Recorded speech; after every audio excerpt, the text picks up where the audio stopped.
You have to know this. The fact that I'm here matters. The fact that you're there matters. This is no accident. None of us are. If you do not have style, you just say, well, here I am, you know, as a human being. How can I express myself? Ask not what your country can do for you. Ask what you can do for your country. There is no way around it. You have to jump. And we are calling it iPhone. نريدها قوما ونهضة إسلامية. I have a dream. It's about yes we can.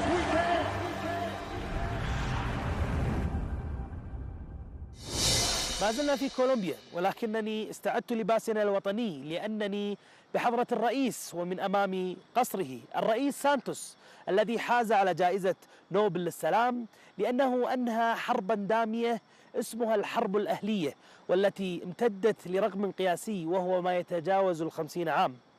لم يقتصر بإنجازه في الجانب الأمني هنا محليا، ولكنه أنجز في الاقتصاد وفي القضايا الإنسانية وفي القضايا المحلية والدولية. الرئيس سانتوس ينتمي لأسرة امتلكت أحد أهم ركائز الإعلام هنا في كولومبيا. تعلم في أفضل الجامعات من حول العالم وتحديدا أمريكا وبريطانيا كجامعات هارفارد وتفس وغيرها من جامعات لها حظوة كبيرة. له خلفية اقتصادية، لذلك إنجازاته عديدة وفي مجالات عدة. كان له مشوار طويل بالسياسة، فهو جزء من حكومة 3 رؤساء متعاقبين حتى وصل لسدة الحكم. هو الآن يعيش سنته الأخيرة من أصل 8 أعوام. سنوات طويلة، أحداثها كثيرة وإنجازاتها أكثر. دعونا نخوض بهذا المضمار مع الرئيس من أمام قصره في كولومبيا. President Santos of Colombia. Leader Juan Manuel Santos. The President of the Republic of Colombia. Your generation sees diversity as a strength, not a weakness. Gracias, Colombia. First, I'd like to use this chance to congratulate you on the Nobel Prize. And I wanted to tell you, Mr. President, that we've met different presidents before, and we had 2 times to meet 2 different presidents that won the Nobel Prize. First, it was F.W. de Klerk, and it was also with Mikhail Gorbachev. But they both faced popularity issues. Why do you think people that win Nobel Prize sometimes face popularity issues? I will tell you a story that happened to me. I was very popular because I was very good at making war. I was elected with the highest amount of votes in the history of Colombia because I was successful in war.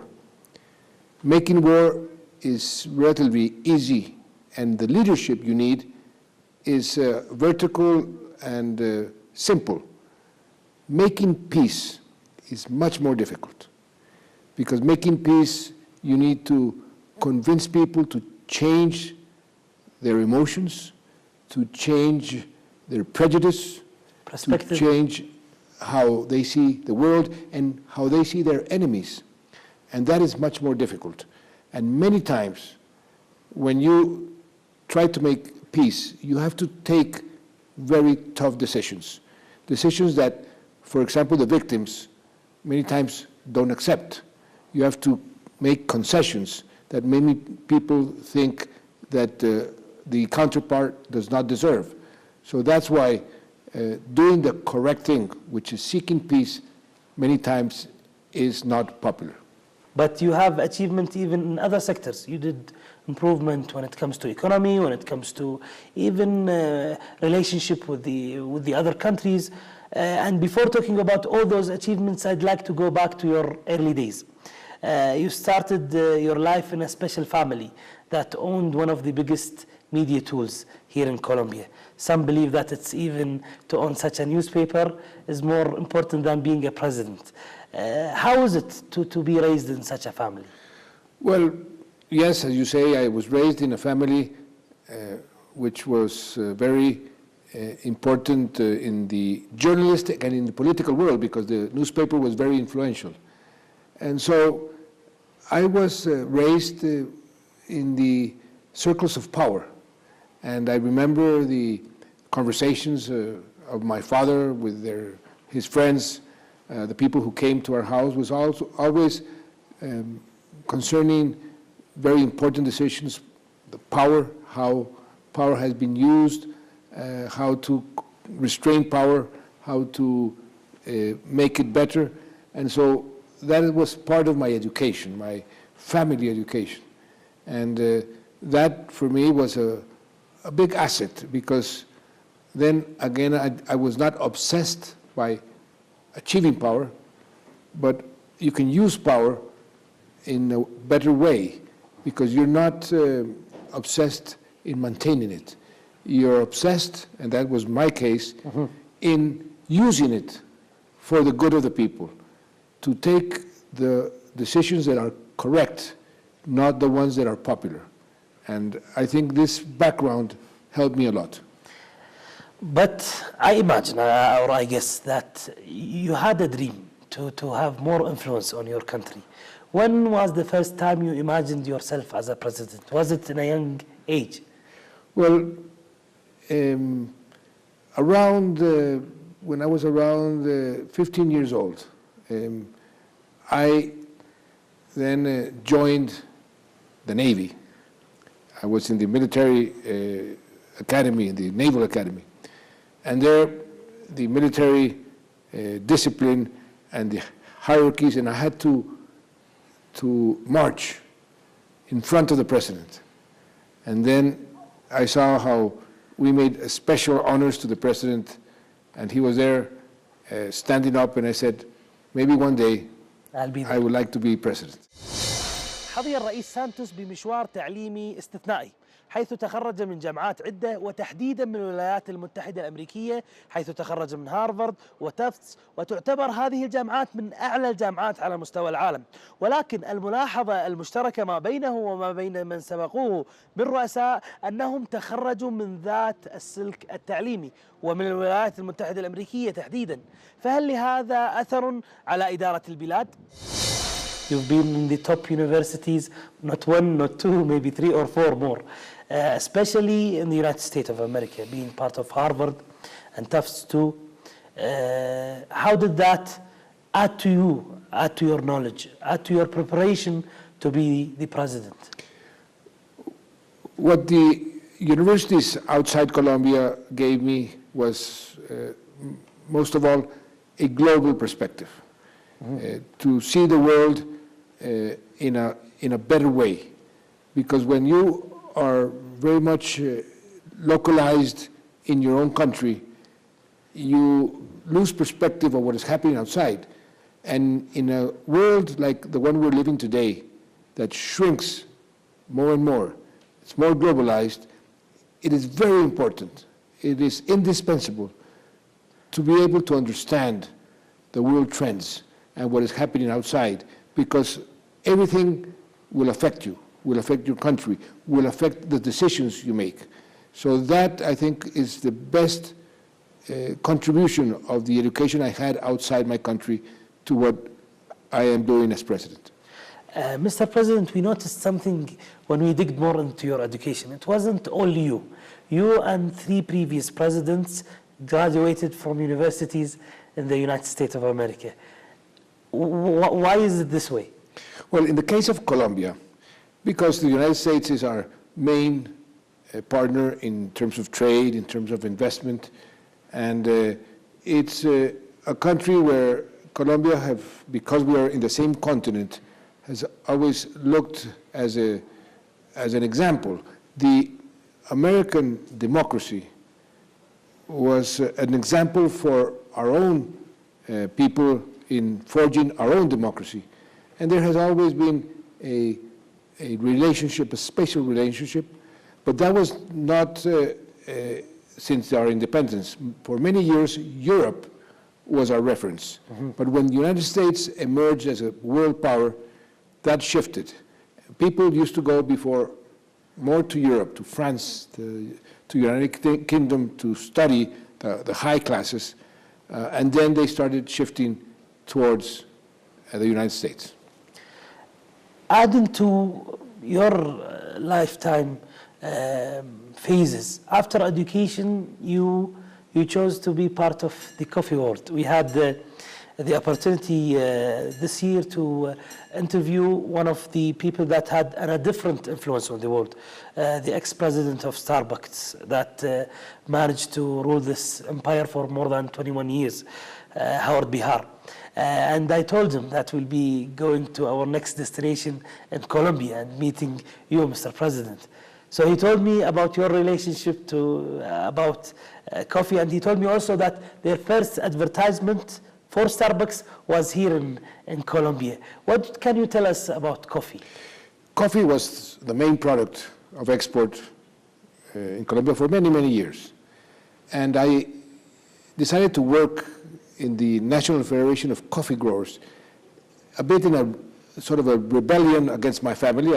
I said, no, I want to make my life, my own life, and I studied economics. Yes. And any person who wanted to be a good economist in Colombia should know about coffee. And so I started working with coffee. And I learned very much about coffee. Coffee is a product that for Colombia has been the backbone of our democracy. Here in Colombia, the coffee production is of small peasants, small areas, and that has been a factor to maintain our democracy because we have more than 500,000 people that grow coffee, more than 2 million depend on coffee. And so coffee and Colombia has been a constant marriage. And coffee, after oil, for many years was the most important commodity in world trade. Coffee is a commodity that is produced in the south and consumed mostly in the north. So trade in coffee was very important. It is a product that has an intensive use of labor. So yes, it's very important as a source of employment. And coffee is a great drink. People love coffee, and fortunately, the production and the consumption of coffee is still growing in the world.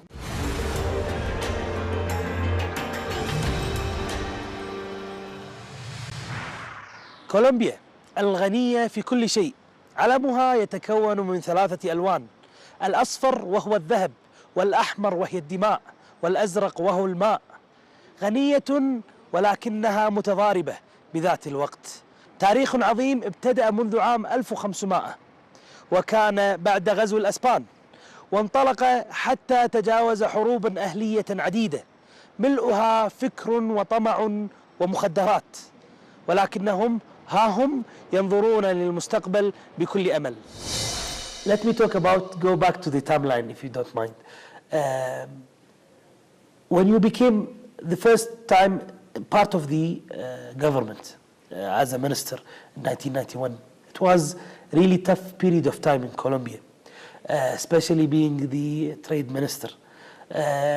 How was that related to what was happening in that period of time, Pablo Escobar time, let's say? Well, when I went from journalism, because I ended up working with my family in the newspaper, and I went to public service. I was the first trade minister in the history of Colombia. And I was made responsible for opening up the economy. We were a very closed country, closed economy. So I opened it up and I started negotiating free trade agreements with many countries. And I started to stimulate the exports of other products besides coffee, and trying to teach the businessmen and the entrepreneurs that competition was good, that competition would help everybody. And so that was a major change of our economic model. At the same time, we were going through very difficult periods in terms of our security, because we became the big exporters also, unfortunately, of drugs. Okay. And the guerrillas were very much present, and we had an armed conflict, and they used the drugs as a source of finance. So it was a very difficult period, but there I learned what I had learned initially in the Navy. You set yourself an objective. I call it a port of destiny, and you have to persevere. And that has been very useful in my life. When I get to any job or to any difficult period, if I have the objective, I persevere, no matter what happens. There is a saying that if you have a good port of destiny, all the winds, even if they're very tough, you can use them to get to that objective.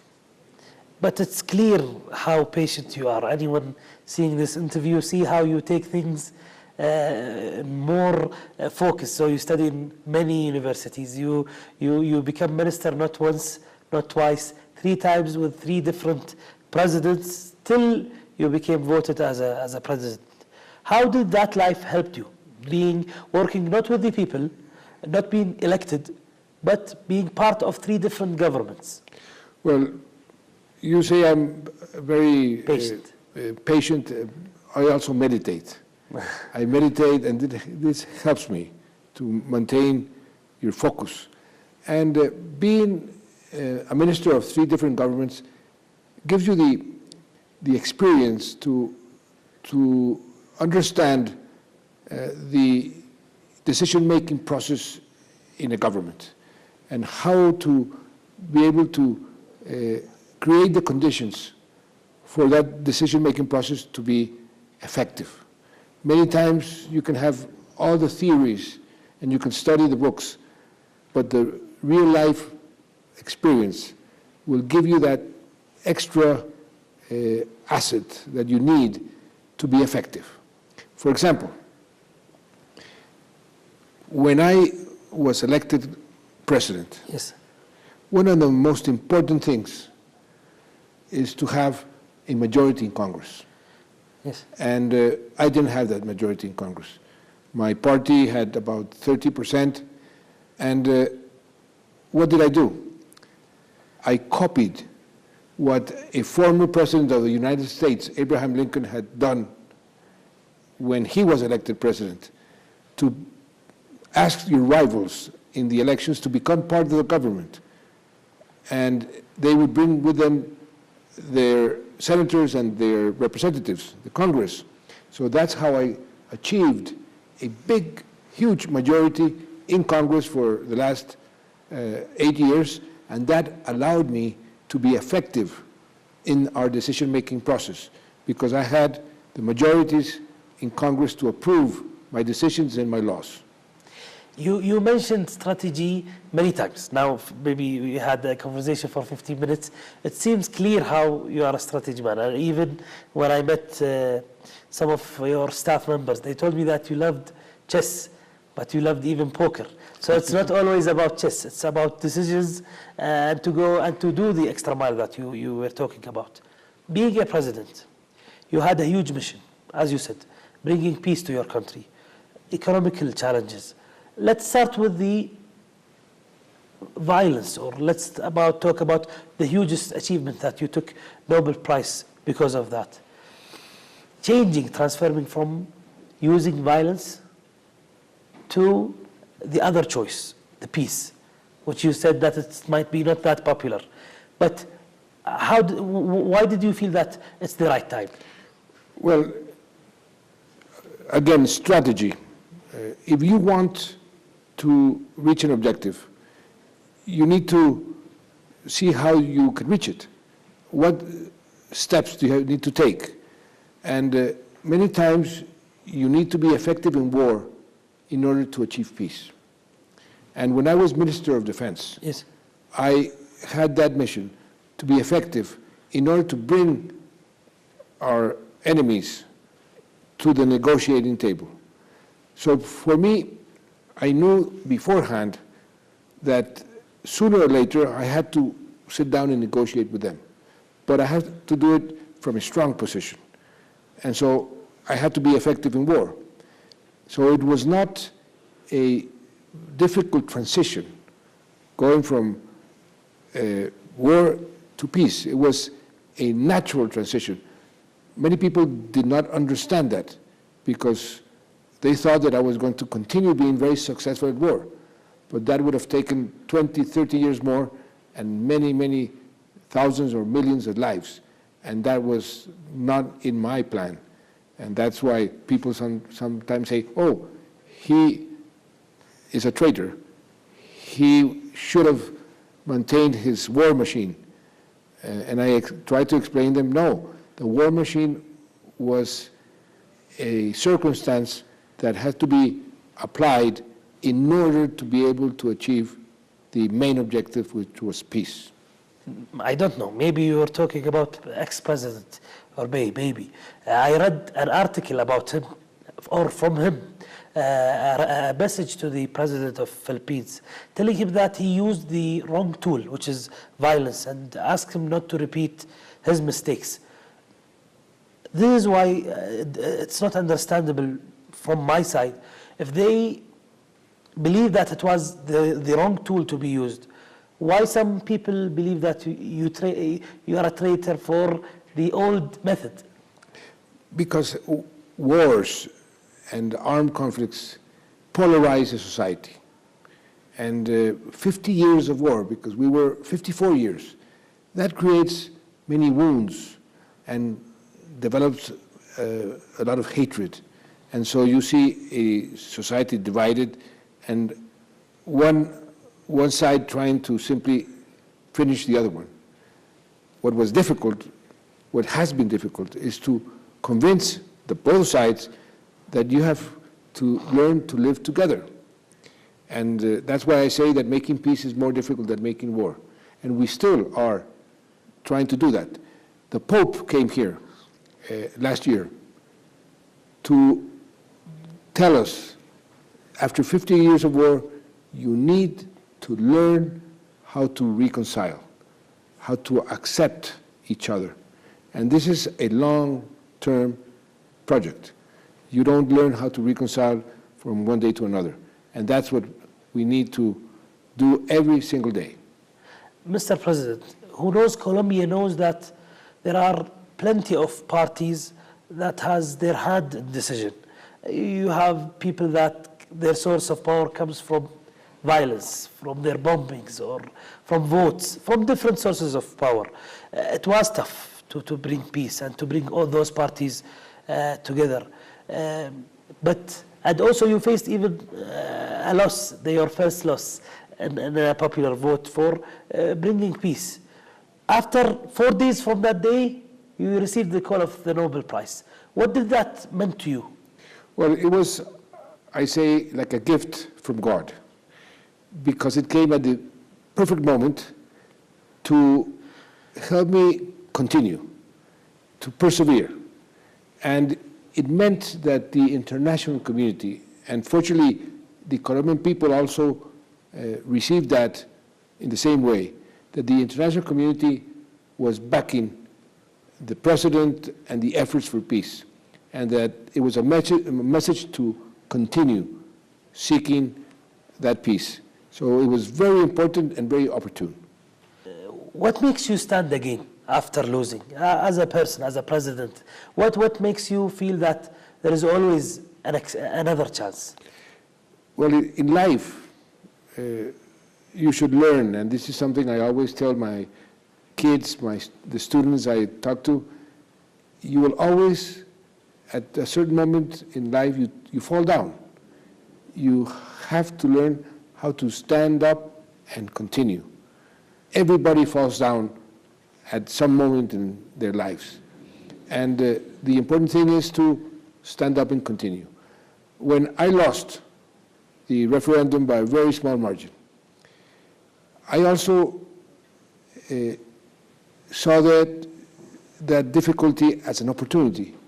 Maybe, since the ones that were voting for the no were saying also that they wanted peace, maybe we can bring them together, bring them into the agreement, and have a better agreement. And so that's what I did. And we started negotiating, and we ended up with a better agreement, a stronger agreement, and better off, because it would have been very sad for me to say simply, okay, I lost, I go outside and start to cry. That was not an option. You never cried, Mr. President? No, I cried more often than you think. Do you remember the last time? Well, sometimes I cry seeing movies. I am very sensible, and my eyes get watery very, very easily. The Nobel Peace Prize laureate of 2016 to step forward to receive the diploma and the gold medal.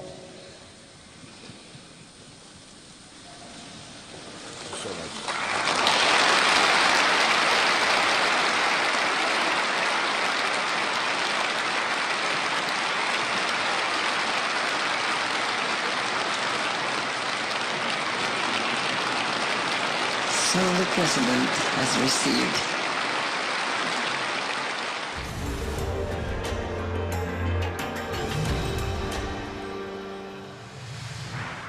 And maybe believing and standing in hope, that's what made the Nobel Prize worthy winning. Mr. President, yesterday I had also another chance to meet someone that really look up to you and respect you for bringing peace to the country. He's a victim too for what the criminal stuff that's happening, which is the son of Pablo Escobar. And he said that maybe the people all over the world understand Colombia in a different way because of media and movies, like the famous Narcos. You had your different point of views about Narcos. And this is what I think people also want to know more about your point of view, about what's in that series. Is it that true? Everything is there is true? No, Narcos is a story about something that happened in Colombia, but that fortunately it is in the past, not in the present. We overcame that terrible problem of the drug cartels, the all-powerful drug cartels, at a very high cost. We lost our best leaders, our best judges, our best policemen, our best officers in this war against drugs. But we learned, and we again stood up and continued. And that gave the Colombians tremendous strength. And what the word that today is used is resilience. And I think Colombians now have an extra resilience because of the adversity, not only of the war against drugs, on the war that we had with the FARC. Yes. It's a country that has lived in the middle of a war for so many years, and there's some good things and bad things. A good thing is that adversity, they say, makes your character stronger. It builds more resilience.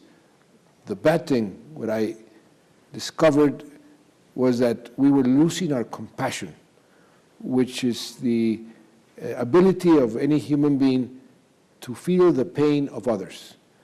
After so many years of war, we started losing our compassion. And that is one of the reasons why I said we need peace now. A society cannot simply lose its compassion. Mr. President, when we arrived here, we know all the stories about the guerrillas and how it's now different after signing peace. But also I noticed many things, such as, for example, dogs in front of every single building that is important, a hotel or a mall.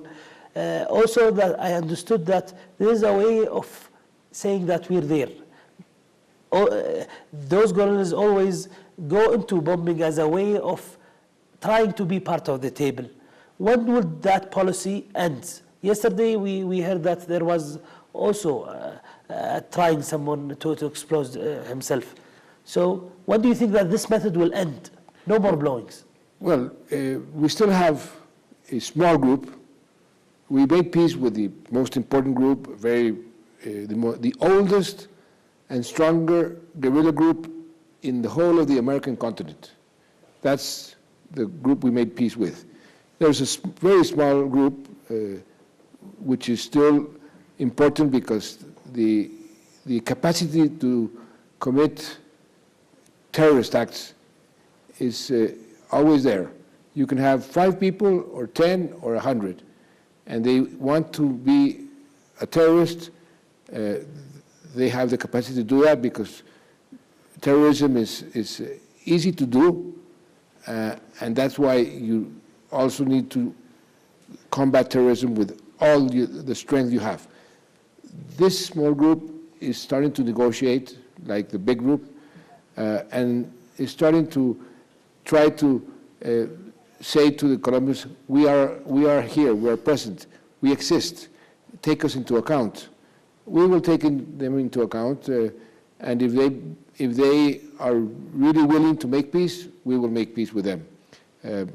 No problem whatsoever. But if they continue to do terrorist acts, the military forces that we have, and they are very capable, they have learned a lot, will be after them. That balance is something amazing to hear. And I remember, it just reminded me of how even answering some of the questions that reporters said when you were with President Trump in the White House, when he asked you about your view about the wall that Mr. Trump is trying to build. Your way of answering, you always find the way of giving a better answer, even if it takes you away from the question. If I would like to repeat the question and say, what is exactly the right way to block problems? Is it by building walls? It's the way to block or solve problems. Whatever is build bridges, is dialogue, is putting yourselves in the shoes of the others. And that will facilitate very much the resolution of problems, the solving of problems. Many times the problems that arise are simply because people are ignorant about how others think or what is happening to others, and they only think that they have 100% reason, and that is something that we need in the world of today to try to solve. The respect for the differences, putting yourselves in the shoes of others. This is the best way to avoid major problems. Mr. President, you're amazing when it comes to building bridges. You deal with 2 different presidents that represented the United States of America, President Obama and the current president, which is Trump. And you always talked positive. You always said that we reached a point that we never reached before. We're closer, we're closer. How is it different to deal between President Trump and President Obama? And I had to deal with President Clinton, yes, and also with President Bush. I've been dealing with American presidents for many, many years. It is important to have a positive perspective on life and on the relations you have with others, be it persons or be it nations. We all have problems, even in our daily life with your family, with your people who you work with. But if you have a positive approach to that relation, you can always advance, and you can always make that relation richer. And that relation will then make you better. And that has been a philosophy that I have always tried to apply. And that's why I was able to make peace with my neighbors when I became president, having had the worst possible relations with Venezuela, with Ecuador, but respecting the differences and finding common grounds has helped me and will help any head of state or any person to have a better life. Mr. President, that method made your economy stronger, your currency value went up through the previous years. Your GDP did a huge improvement. Asking about going through those tough years, how did you maintain this progress when it comes to economy? Well, I am a third-way man. The third way you can define as allow the market to work as much as possible, but let the state intervene when it is necessary. This is a very pragmatic approach. Yes. And this has given the most prosperity to the countries that have applied it. For example, I will mention to you, Clinton was a third-way man, and the prosperity of the United States had never been as much as when Clinton was president. Tony Blair in the UK, yes, when he was prime minister, the prosperity of the UK went up very much more than in any other period.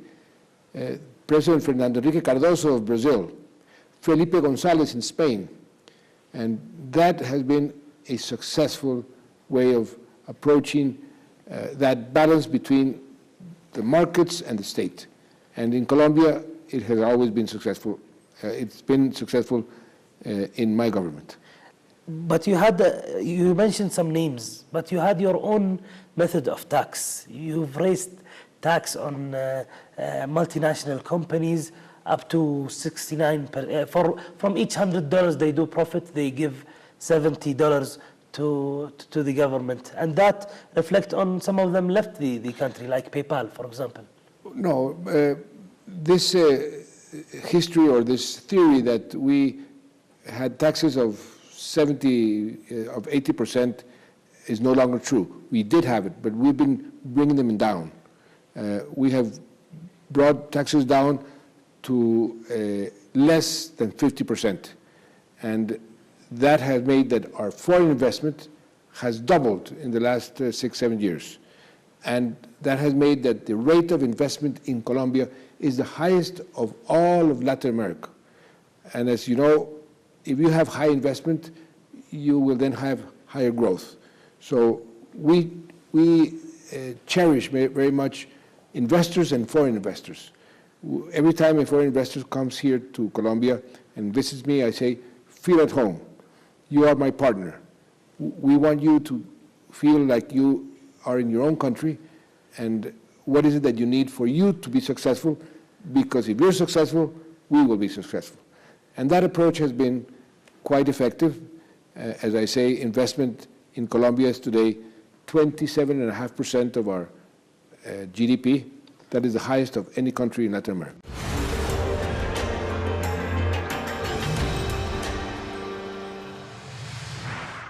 It's clear that you're successful. You've mentioned success for others, but it's clear that how successful you are. But you are now in your last year as a president. What have you felt that you're not yet achieved? Oh, many things, many things. Always, the needs of the people are much bigger than the capacity of governments to satisfy those needs. We brought down poverty by 12-13%. More than 5 million Colombians were taken out of poverty. But we still have 28% of our people in poverty. Yes. So there's a lot to go. We are building roads and highways and bridges like never before. However, we need to do much more to be a real competitive economy. We brought down unemployment and created 3.5 million jobs, but we still have 2 million Colombians that are unemployed. So there's always achievements, but frustrations of not being able to do more. And if you ask me what is probably the reform that I would have liked to have passed and that I didn't, is a reform of our justice system, where we need to improve our justice system because there is a lack of confidence in the people in the justice system because of the war. But that is one of the big frustrations that I hope my successor will be able to address. من أمام مجلس التشريع بيت الأمة، والذي يحتوي على اقتصاديين وسياسيين وأحيانا مجرمين، ومقابله بيت الرئيس الذي تعاطى مع كل هذه الظروف. بلد شائك بالمشاكل مليء بالدماء والموروث الصعب، ولكنه حقق الإنجاز في كل المجالات. وإن تساءل البعض كيف، كان جوابه الأمل. تعلق بالأمل فحقق الإنجاز في كل المجالات. How do you see Colombia in the next 10 years? I think Colombia, and it's not my own view, it's the view of many of the people who are following Colombia, the analysts. Colombia has everything to be very successful. We have energy, we have water, we have the richest biodiversity in the world per square kilometer. We are one of the 7 countries in the world with a big capacity to increase production of food. We have 2 oceans, the Pacific and the Caribbean, the Atlantic. We have a good workforce. The human capital in Colombia, if you ask any foreign investor, says is a very good quality. So what we needed was to have peace. Now that we have peace, the opportunities of Colombia are opening up. It will take some time to adjust to this new country, because Colombia in peace is a new country. But I am very optimistic about what is happening in Colombia, and in 10 years I can see Colombia very, very successful. And even in sports, now we are doing very well. We're being champions in many of the sports of the world. People are now coming to Colombia to make big films. Colombia is becoming fashionable, something which for us is very encouraging. I never imagined coming to Colombia. I remember when I told my mother that I'm coming to Colombia, she said, no, choose any other country. I told her, no, Colombia is different today because of you. And you know what is one of the mottos of our advertising? Yes. Come to Colombia, the only risk is wanting to stay. Now, Mr. President, talking about the future, you thought about Colombia a lot. Talking about you as a person after all those achievements, how do you see yourself after presidency? I see myself, first I'm going to be a grandfather, taking care of my granddaughter, which is going to be born more or less in the time that I will leave the presidency. I want to share my experience with the students. I would like to teach, and that's something I would like to do. I would like to write. I was a journalist. I love writing, so I would write. And of course, having won the Nobel Peace Prize, this in a way puts a mark on you, that you always have to be available to help others to achieve peace, whatever the situation is. And if I'm needed, I will be there. Not everyone has the chance to be a president. And people are always anxious to think, how does presidents live? So I wanted to ask you now, after winning the Nobel Prize, after seeing your success, your result of your 8 years that you've spent, or less a bit, how do you spend these days in the office? Well, it's a very time demanding. One of the big sacrifices of being president is your time for your family, time for something that anybody likes, like reading a good book or going to the movies. That is very restricted. I try to do a lot of exercise. It's a way of relaxing. I am very disciplined in the sense that I try to be on time and do my work in the areas and the hours that I have to produce results. it's a difficult life. Being president is a very demanding job, many frustrations, because being a minister, I was minister 3 times. Yes. You always, if you had a big problem, you say, oh, Mr. President, I have this problem, what do you think? So it's the president who takes the decision. And when you're president, you don't have any other person to say, what should I do? You have to decide. And that is a big burden on your shoulders. But if you take that with a correct perspective, doing what your mind and your heart tells you that is correct, no matter if it's popular or unpopular, then you can sleep like a baby that night.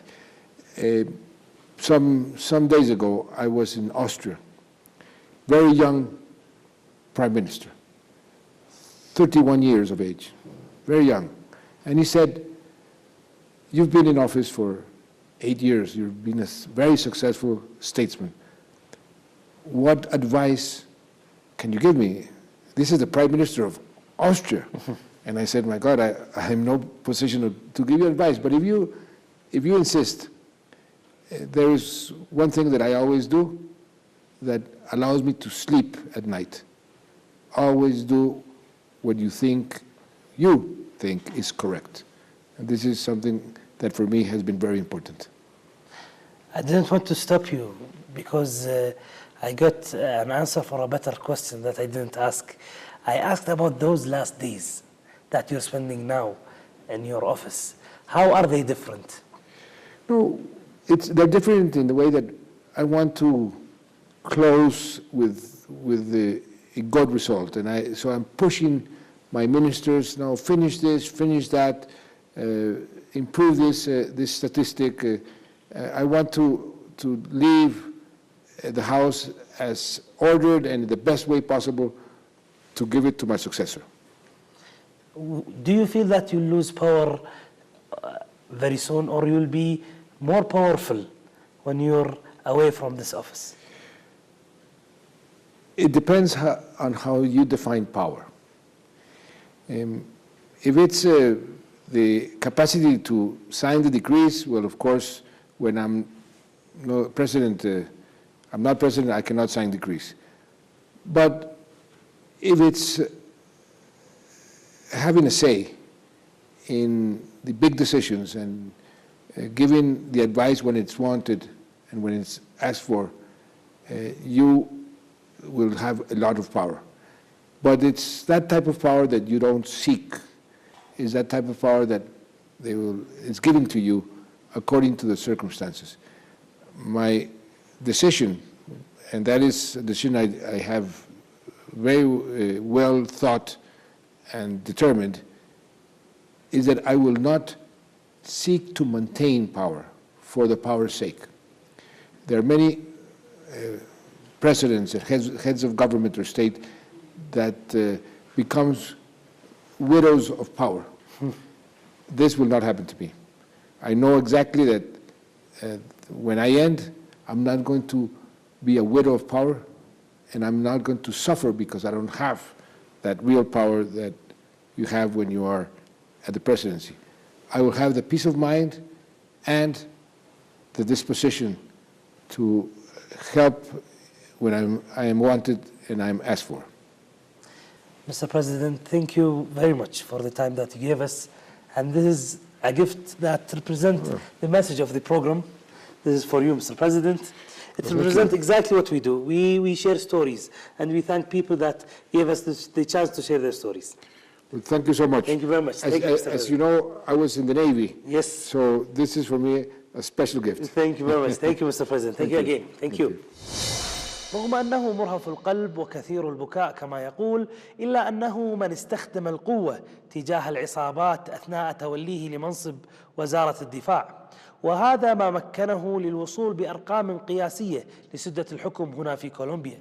ولكن بعد توليه الرئاسة اتخذ قرار التصرف بالسلم بدلا من العنف كوسيلة لحل النزاعات، فأنهى الحرب الأهلية التي امتدت لما يزيد عن 50 عام، وحصد كذلك جائزة نوبل للسلام. رغم ذلك سألته لماذا يخسر الرؤساء سمعتهم وشعبيتهم بعد أن يحدثوا السلام، فقال إن الناس ترتبط بالعنيف أكثر من ارتباطها بالسلم. شكرا على المتابعة.